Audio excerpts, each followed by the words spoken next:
Cheated by best friend and husband? I, 33F, just wanted to share this with everyone who is going through a divorce or a heartbreak for a similar reason. I married someone who I loved with all my heart. We met in college, and right after graduation, we got married. I decided to stay home because my husband, 34M, made a lot of money. I gave him everything. Supported his business, cooked for him, cleaned for him. Basically babied him a lot because I was in love with him. I thought if I was a good wife and nurtured him, he would love me back. And for like 5 years it was good. I discovered he was cheating on me when I found a random receipt from a hotel.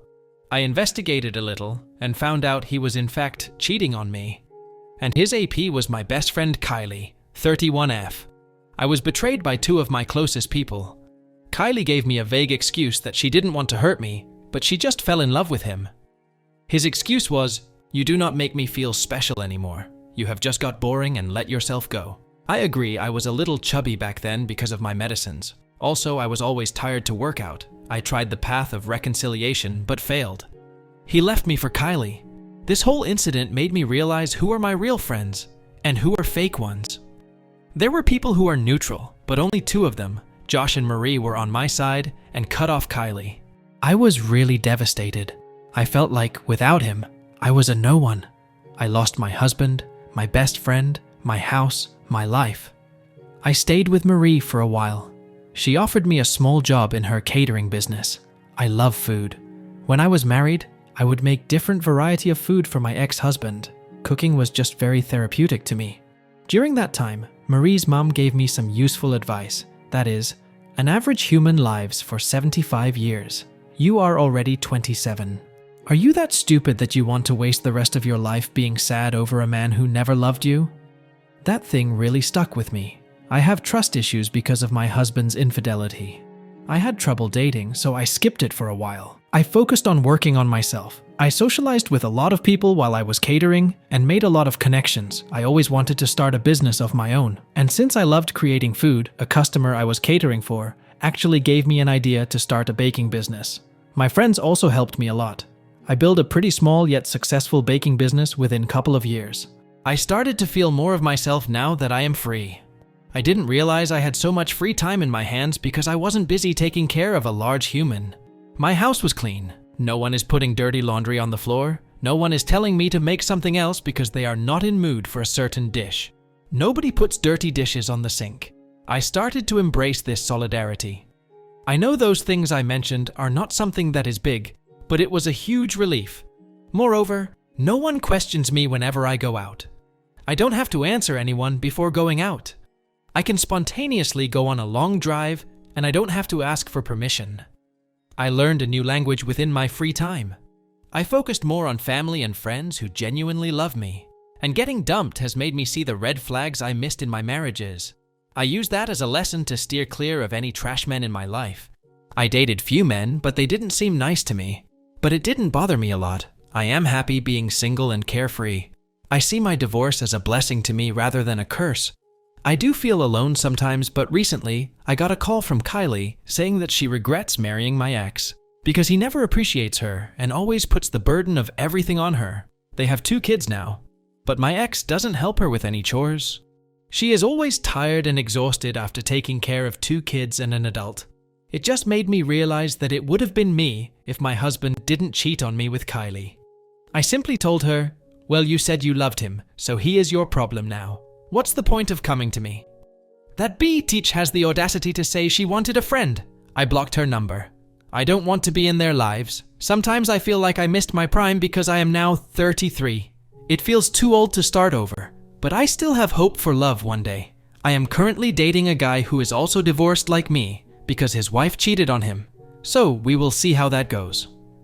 Update. It looked too good to pass it to someone else.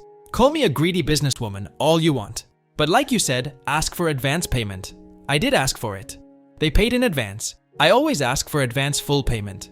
I also minimize the contacts with my ex-BSF.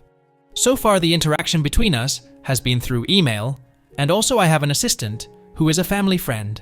He knows my situation and is a middleman. I am documenting everything. I know I am taking a huge risk with this, but I am willing to see where it goes. Also, I got to know hiring me was my ex-husband's idea. not hers. My ex heard about my service from a colleague of his and wanted to hire me. I haven't talked to my ex about this. Most of my communications has been with my ex-BSF. Nothing big happened. I am still working on it. Update 2. So I decided to talk to my mom about it. I just needed her insights about this matter. She told me I should do what I want to do. My boyfriend also encouraged me to take the order. He says that if I had to stay to organize the dessert table, he would be there for me. I took the order. And it turns out it was my ex-husband's idea to hire me because one of his colleagues recommended my services to him, and it was sort of short notice, so I had to rush this. Anyways, I kept it strictly about business. I did take the payment in advance, just like some of you have mentioned. I always ask for advance payments. I mostly maintained communication through email. I have an assistant who is also a family friend of mine to handle all communications. My ex-BSF tried many times to meet with me in person, but I told her to just email me because I do have cake orders for other people too. I only had to meet her one time in person regarding the order. She sent me the details of the party over the email. And like I mentioned, it was a huge order. I didn't just have to make a birthday cake for the baby. It is Pokemon themed. There were also cake pops, cupcakes, and macarons. Luckily, I had my friend Marie over for some help. Yes, I did pay her. So, like usual, I went to deliver the cakes and other stuff for the party. There was already a table set at the venue. My boyfriend, Josh, 35M, came with me to support me and to keep me away from my ex-husband and ex-BSF as much as possible. As I was busy with myself, my ex approached me and said hello. Nengel, seeing him after so many years, my heart just stopped. This man has given me the worst pain you could possibly give to a human. I am glad I held my composure. I also said hello back. He tried to have a small talk with me by saying that he is sorry about how things went down and what he said, and also, I looked better than the last time he saw me. Then he drops a big bomb. He said all these years, he has thought of me, wondering what I was doing, even though he is happy with his married life. I was silent. I didn't say a word. He just kept spewing that he misses me and my cooking. My homemade French onion soup is still his favorite. He misses that every time he gets sick with a flu. I didn't know what to say. At that moment, Josh noticed that my ex was making me uncomfortable, and he rushed towards me with a fake emergency. He asked if I was okay. I said yes. After the table setting was done, I was about to leave. That's when I saw my ex-FIL along with other guests. He noticed me and came to give me a hug. My ex-FIL is a very humble man. In fact, he was the only man who was on my side when I was going through a divorce with his son. He looked really happy to see me and asked me how I was. He started to chat with me. I talked to him about my business, and he gave me some advice. He even talked to my boyfriend. He called Josh a pretty standard guy, whatever that means. Ex-FIL was nice and said he would suggest my services to his friends too. He insisted that I stay until lunch is served. I said no a couple of times, but he managed to convince me. I only stayed for 1 more hour or so, but I was fine. I did notice that my ex-BSF was eyeing me from the corner.